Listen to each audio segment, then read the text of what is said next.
Hello everyone, in this video we will look at the major differences between Caput succedeneum and cephalohematoma.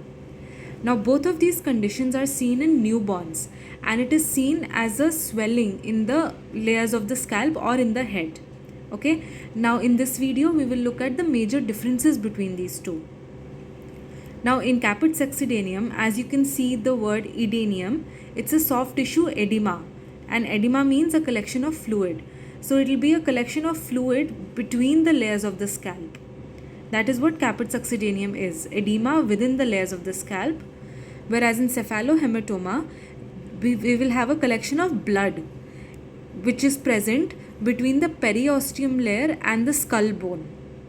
So that is what a cephalohematoma is, collection of blood between the periosteum and the skull. Now Caput succedeneum is present at birth itself. So as soon as the child is born, we can see this swelling.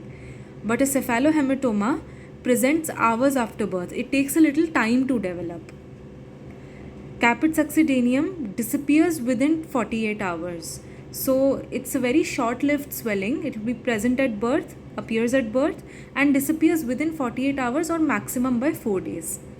Whereas in cephalohematoma, it may take 2 to 3 weeks or even months to disappear. So it is a longer lasting swelling.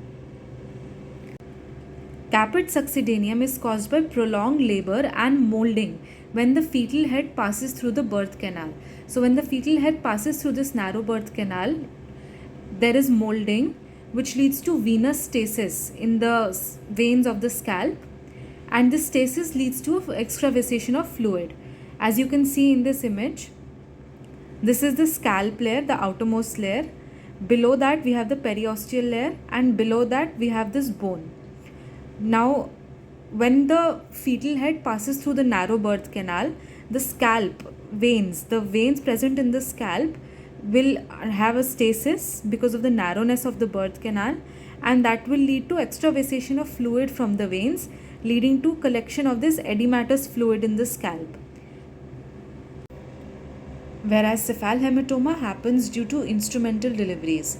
Now what happens when we use instruments is that the instrument might cause a trauma which cause rupture of the veins in the subperiosteal layer. So there will be veins in the subperiosteal layer which will be ruptured, and this will lead to collection of blood.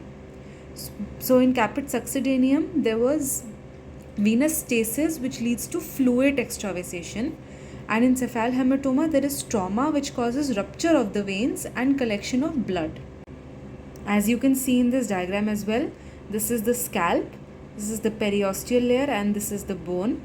The periosteal layer is adherent to the bone at the sites of the sutures. So this is the site of the suture, and the periosteal layer will be adherent. So if there is a rupture of veins under the periosteum, there will be collection of blood, but this blood will not be able to cross these suture sites like the Caput succedeneum is able to.